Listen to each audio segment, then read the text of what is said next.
प्रधानमंत्री नरेंद्र मोदी ने आज एक बैठक बुलाई थी, कोरोना पर चर्चा के लिए बैठक बुलाई थी। इसमें बड़ा फैसला लिया गया है। अब 18 साल से ऊपर के हर व्यक्ति को कोरोना का टीका लगेगा। बड़ी जानकारी इस वक्त की आपको दे दे। कोरोना संक्रमण बढ़ता जा रहा है, कोरोना अपने पैर पसार रहा है।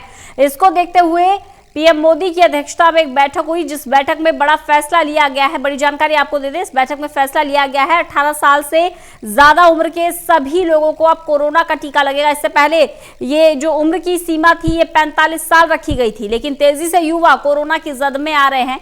ऐसे में बड़ा फैसला लिया गया है। अब 18 साल से ऊपर के हर व्यक्ति को कोरोना का टीका लगेगा। कोरोना संक्रमण तेजी से पैर पसार रहा है। रोजाना संक्रमितों की संख्या 2.5 लाख के पार आ रही है। आज भी 2,70,000 से ज्यादा मामले देश में दर्ज हुए हैं। रिकॉर्ड तोड़ कोरोना के मामले दर्ज किए गए हैं।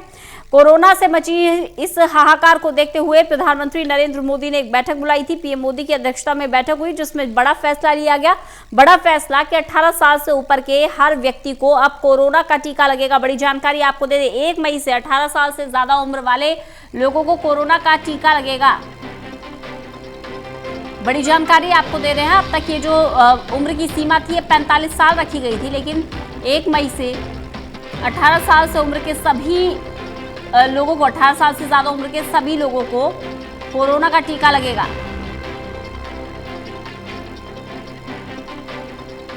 पीएम मोदी की बैठक हुई, डॉक्टर्स के साथ ये बैठक हुई। प्रदीप कुमार हमारे साथ, हमारे मुख्य राजनीतिक संवाददाता जुड़ गए हैं। प्रदीप, एक तरफ कोरोना का बढ़ता हुआ संक्रमण, दूसरी तरफ पीएम मोदी की अध्यक्षता में लिया गया यह बड़ा फैसला। देखिए, बिल्कुल रंजना, बड़ा फैसला है ये ऐसे वक्त जब कोरोना संक्रमण की चुनौती बनी हुई है। आज कई दौर की बैठक प्रधानमंत्री ने की है।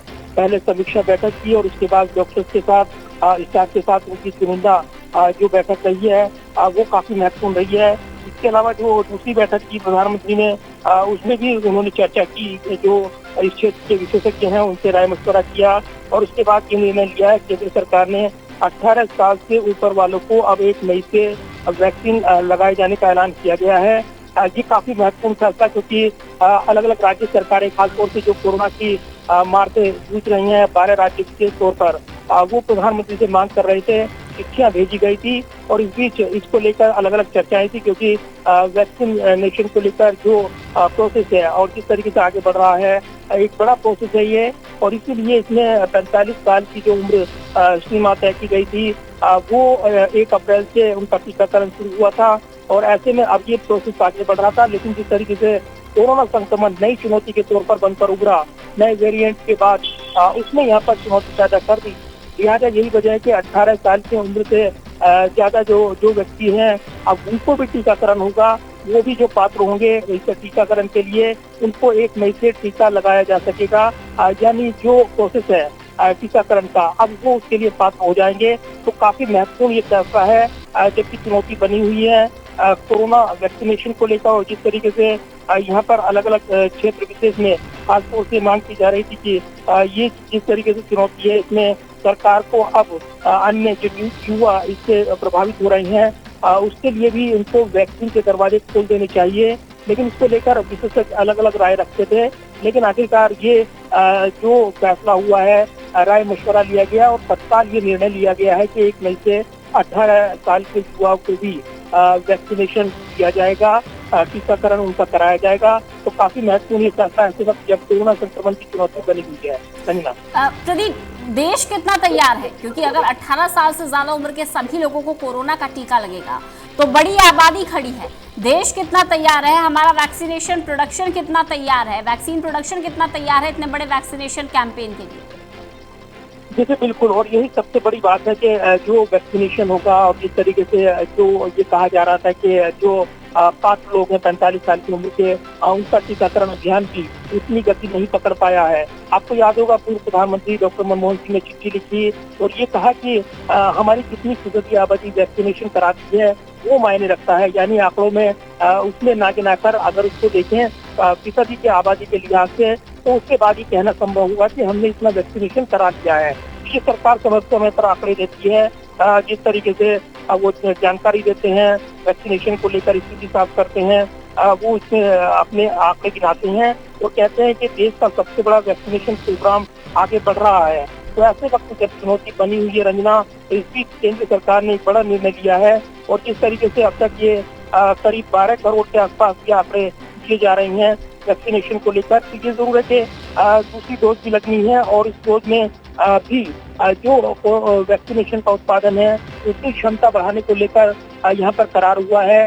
तो दूसरी कंपनी को भी उसका अधिकार मिला है, लेकिन वो भी अपना उत्पादन शुरू करें, इसलिए इस तरह की कोशिश हो रही है। तो ये जरूर है कि उत्पादन क्षमता बढ़ाना, वैक्सीन की ये क्षमता बढ़ाना, ये निश्चित तौर पर ये काफी अब महत्वपूर्ण दौर रहेगा, क्योंकि अब जब 18 साल की उम्र से ज्यादा के व्यक्ति जो इस उम्र के लिए पात्र हैं, जब वैक्सीनेशन के लिए पात्र हो जाते हैं, तब निश्चित तौर पर वैक्सीन का उत्पादन भी बढ़ाना होगा। प्रदीप, स्ट्रैटेजी क्या हो सकती है देश जोर पकड़ेगा, ऐसा दिखता है। प्रदीप, देश की सरकार की स्ट्रैटेजी क्या हो सकती है, क्योंकि भारत बड़ी संख्या में वैक्सीन का निर्यात भी कर रहा है, पड़ोसी देशों की मदद भी कर रहा है, दूसरे देशों में भी वैक्सीन की डोज भिजवा रहा है, और हम देख रहे हैं कि अपने ही देश के अगर हम हालातों को देखें तो जिनको दोनों वैक्सीन लग चुकी हैं वो भी कोरोना संक्रमित हुए हैं। ऐसे में इन तमाम हालातों के मद्देनजर स्ट्रैटेजी क्या है? देखिए, बिल्कुल, और ये डॉक्टर्स कहते हैं कि जो कोरोना वैक्सीनेशन जिनका हो रहा है, जो लगा रहे हैं, उनके लिए जोखिम क्षमता काफी कम हो जाती है। जो वैक्सीनेशन की दोनों डोज जिनकी पूरी हो गई है, ये जरूर है कि जो अंतराल रहा है उसके कई अन्य कारण रहे होंगे। अगर वो पीड़ित भी हो रहे हैं कोरोना से तो उनका जोखिम घटा है, और यही संतोष की बात है। वो ये इस तरीके से विशेषज्ञ तर्क दे रहे हैं। तो ये जरूर है वैक्सीनेशन की क्षमता और उसके जिस तरीके से ये यहाँ तक पड़ाव दर पड़ाव पार करने के बाद यहाँ तक पहुंचा है, तो काफी महत्वपूर्ण प्रोसेस रहा है। ऐसे में ये जरूर है कि हमारे वैज्ञानिकों की क्षमताओं पर कोई शक नहीं है।